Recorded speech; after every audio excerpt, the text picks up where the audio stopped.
Welcome to Bounce, playful, unfussy conversations with SoCal's arts and culture stars. I'm your host, Susan Petrella, a lifelong arts and culture patron / advocate and the rockstar consultant who rockets your business to success. Each Wednesday or Thursday or Friday, I'm hanging out with cool, clever, creative individuals. Today's guest is Ned Evans. Now, I stole this from Laguna Art Museum's artist profile, so this is what they say about Ned. Ned Evans' paintings are infused with the light, space, and rhythms of Southern California, from ocean to mountains to desert. With a palette that is rich and intense or sun-bleached and weathered, his paintings are inspired by the natural world for which he has an unending passion. An avid surfer, Evans has called Venice home for almost 40 years. He finds parallels in his experiences in the waves and water and as a painter in his studio. Hi, Ned. So excited to have you here today. Thanks for having me. So infused with light, space, and rhythms of Southern California, from the ocean to the mountains to the desert. So tell me about that. Well, you and I talked earlier about early experiences as a child, and so as we all get older, and as I talk to people who were my teachers down here, and then everybody has these childhood experiences, and often those immediate experiences when people don't decide to be an artist, but they realize that they're in the environment, or it's some sort of situation, or it can be tragedy. There's some sort of moment where it clicks. And so for me, it was growing up, as you and I spoke, I grew up in the San Fernando Valley. I was born in Burbank, so I'm California, true and true. And my grandmother lived here from the 30s. So my whole situation was, we lived in the valley, and it was all very hot, and beautiful, and dry, but it was sort of stifling for somebody. And once I discovered the ocean at about 7 or 8, that was sort of it. And so I don't know, I can't explain it, but there's just this drive to do that. And it was kind of physical and mental. And as I grew up, it just became stronger and stronger. So I applied to UCI, and I applied to UCSB and got accepted to both. And so I came down here. And that was an exciting time, right? Yeah, at that time, the freeway didn't make it. So I can't imagine that. I'm saying it was so strong, I didn't really care about the university that much because it was so new. It was smaller than my high school, just to give everybody a perspective. I went to Van Nuys High School, the oldest high school in the valley. 3,500, at the time 3,700. There was not even 3,000 at UCI at that time. But it's those early experiences. So for me, being in the water, this and that, and just falling in love with that whole experiential, sort of existential just involvement. But you don't consider yourself a careerist. You mentioned that when we spoke. Well, in the sense of that art's your career. Well, I mean, the career that's a difficult question, because a lot of people spend a lot of time marking their career a little more, and I probably should have paid more attention to it, but I think I was in the water a lot of times. Okay. So that's my problem. But I don't regret it. Had I not done that, I mean, I've had friends who would go to the beach, well, I can't, I gotta go to this art. You balance all that. And so, I mean, obviously we all want the career to move forward, this and that, but I probably should have moved to New York, this, that, and the other thing, but I just couldn't do it. I couldn't do it. I had an opportunity, and it was financial, and it was just too darn cold. I just knew that I was a California boy. Although they are surfing, I think, outside of New York City now or whatever, but that would be kind of crazy. Well, back then, it was so much different than it is now, because LA was just this little cow town in the 60s and 70s, and New York was where you had to go. And it's a tough nut to crack, and there was a lot of animosity, and so I just didn't do it. So I found other ways to survive and do my art and work on my career. There's just, artists are funny birds. There's people who are super, super talented, and everything they do, people just love. There's people who are not that talented, but they've got the gift of gab, and they're able to manipulate and move, and back to the career. And the personality plays a big, big part of it. So I sort of always saw myself as sort of a journeyman. I'm a working man's artist, because I learned to build houses and build things, and spent a lot of time doing other things, but at the same time I always painted from age 18 on. And in Cloud 9, Ned's one of the 9 artists in Coastline Art Gallery's new show, Cloud 9. And your works on paper for this show are the charcoal paintings. So can you talk about those? Yeah, they're paintings, but they're sort of done like a painting, but it's a drawing because everything's dry. So I set out to do, let's back up. These I started in 2014. About 2003, I started doing very colorful sort of vistas that if you infused these images with color, and sometimes very bright color, that would be that situation. They're small little acrylic paintings, and I loved doing them. Back to that, I mean, there was a drive to do that, and not back to, I mean, I didn't show them that much, but I just always did them in between my abstract practice. Okay. So it was sort of like resting between abstract paintings. I would always still have I call them H2Os, because they always had to do with water. So it was, and these, after doing those for about 10, 15 years, I decided, well, I'm just gonna limit everything and not, if I throw out color, it makes things simpler. Okay. In other words, you don't have to deal with all that emotional quality of color. So you're just dealing with the form and the essence and how the clouds feel. So I'm sort of interested, in how they look, but also how they feel. So it was sort of reducing it a little bit. And some people think they're ominous and this and that, but I don't look at them that way. Because sometimes they're very calm and other times they're stormy. And it's just everything I've experienced from 65 years of being in the water and out of the water and staring at the ocean too long. That's really all it is. I mean, that's my inspiration, staring both ways. Sitting in the water, staring back, and sitting on the beach, looking out. I still do it. Yeah, speak to that, because we talked about that. It's an addiction. No, I mean, back to that childhood experience, I don't know, I just fell in love. Once I got over the hill and went to Zuma Beach at age 6 or 7 with that was it. I said, oh my God, this is a whole another world, and I'm only 30 minutes away from it.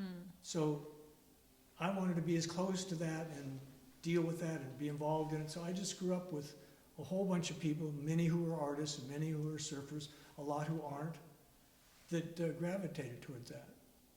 I mean, I mean, I can name California artists, Craig Kaufman, Peter Alexander, all these people, Irwin, Moses, all these guys, they're born in Long Beach and LA, and they're all California. And I think growing up here, you're just sort of lucky at that time, especially the guys who are 10, 15 years old. Many of them are gone now, but I can't imagine. And Kenny Price and Billy Bankston were surfers in Malibu, and I just used to sit and listen to their stories because the time when they were kids, there was just nobody around, all the post-war. So there's a whole romanticism to it, but it's really, it's all encompassing once you dive in. And so it's just the light. Yeah. But there is a quote, I think, from probably one of the videos where, Ned Evans is a surfer who's a painter or a painter who's a surfer. Oh, you did watch the video. Yeah, I did watch the video, okay. I put that in there because, and this was actually a good thing, that when we were at Irvine, the dean exposed us to a lot of New York painters. And at that time, they were second generation abstract expressionists. And sort of, in other words, these guys they thought they were really hot stuff, but they were sort of okay, but they came in with that attitude of New York, kind of cedar bar, let's get drunk, and what are you doing, and are you serious? You can't go to the beach, and all this stuff.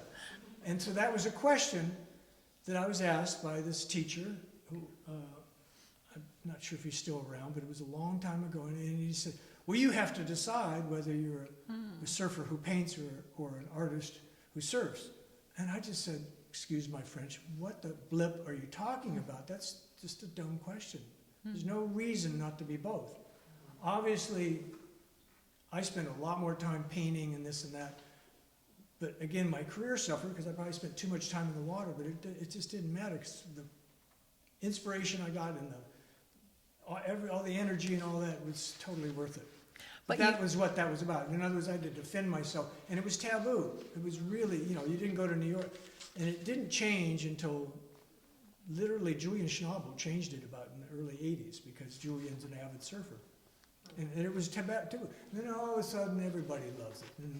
And then all these people who were hiding it, everybody, anyway. So But it has influenced your work because we spoke about, designing surfboards, and also the new resins have somewhat of a kind of like an ocean kind of I've been surfer involved quality. with And those- then you've got these wall reliefs that have, surfboard related elements of a surf, Well, it's just all the same material. Yeah. So as a kid, I have a little business card, and I started a company that was actually, we never did it, but it was Evans and Foy Surfboard Repair. We were going to have this big company, and we barely knew what we were doing. But I've always loved dealing with that material. It's still kind of, it's sticky and dangerous and all that, but I had a lot of friends who built surfboards. I built surfboards and repairing things, and so the material was really familiar. And anytime you deal with anything, you have to have some affinity for the material, otherwise I can't do it. oh, okay. I mean, there's, I do a little bit of oils, but all the turpentine and all that and the drying time. So you sort of gravitate towards things that speak to you or hold on to you or can translate what you want. And so resin was sort of there. I just didn't start using it until about 15 years ago. Okay, and those are pretty cool, and tell us about the resins and the shapes they're very bright and vibrant. I don't know if people have seen them. Back to all my teachers, Craig Kaufman and Peter Alexander and everybody, Dwayne Valentine. I knew all the major resin people, and they all use molds. In other words, you create a mold, whether it's latex or whatever, or plywood with polyurethane or this or that, and you pour the resin into that. I decided to make mine a little bit more like making a surfboard, where I would make the shape in reverse, in other words, a concave shape of, say, a tear. And I imagine carving a bowl, and then that bowl is meticulously smooth, and then I pour the material in.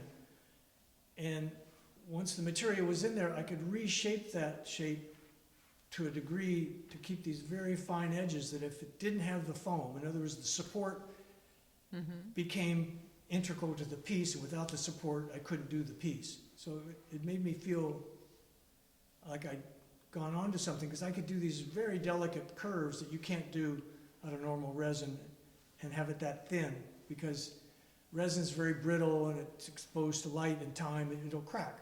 It just won't happen. So I was able to do these sort of more animated shapes.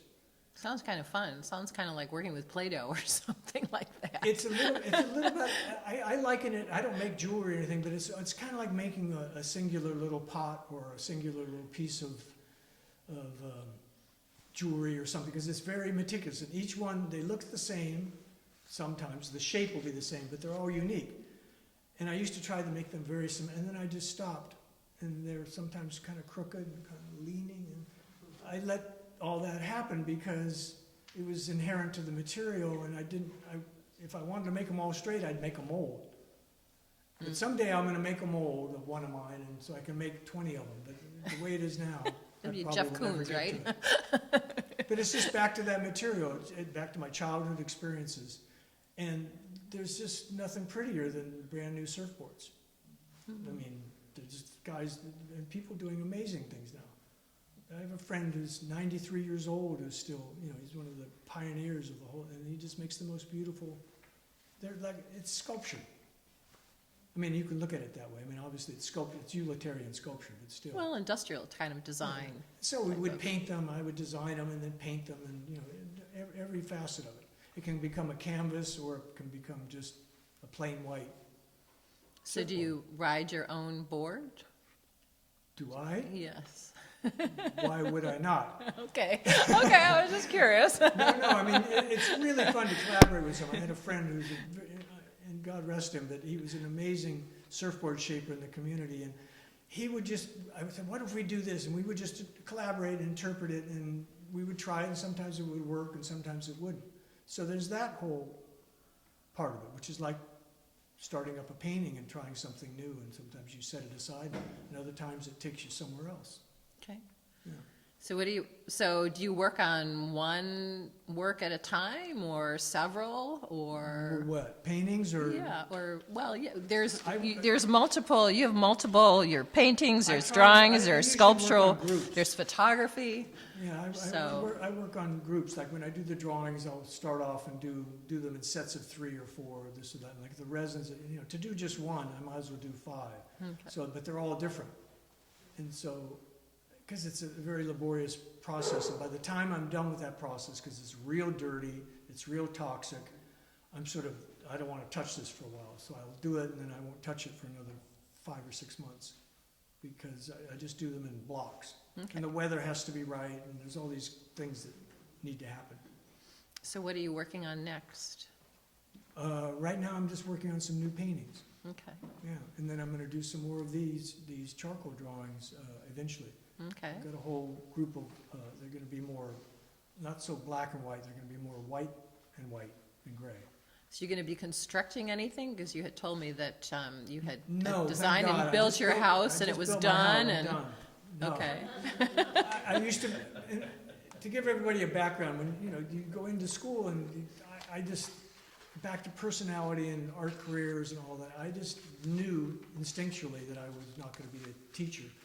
I never applied for a job, I've done a few guest situations. It just didn't appeal to me. Other people are built to be teachers. And by being a teacher coming out of, and that's where a lot of the political and career stuff can happen in the university. And if you teach, all my friends ran UCLA and SciArc and Otis. Every one of my friends, I knew everybody who ran those departments because, that's how you could survive. I decided I had a little more of a craft. I became a carpenter, a designer, and a builder. So back to building, I did it for about 35 years. And it is real integral to my paintings in the past, my more geometric paintings, but so all that stuff feeds it. I think anything you do feeds it, whether you're aware of it or not. Not directly, but sometimes things seep in. Okay. So no, I just rebuilt and designed my house. It was really fun to do, but no, I'm done building for a while. Okay, okay. Well, going back to not being a teacher, I just to maybe kind of end. But you've had a stellar career, not having taught and maybe having those connections. I'm just looking at the work. Your work is in private collections. Institutional collections. You've had wonderful shows. You have a couple galleries that you've been with. So even if you didn't go that route and have those connections, you're still working, and you still have friends, and you run into people, and do a group show down here, and somebody will see it, and maybe somebody will want to do a one-person show somewhere else, and things like that.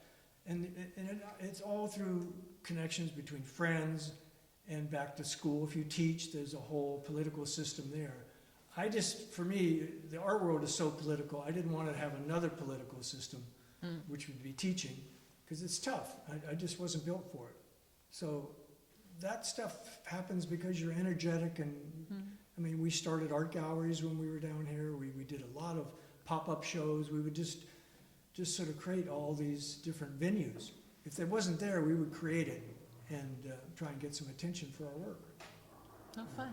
Well, thank you very much. You've made you're welcome. Bounce Bounce. A special thank you to our generous sponsor, Coastline College, its Fine Arts Department and Art Gallery, David Michael Lee, Director, Curator, Professor, Bounce's fabulous producer,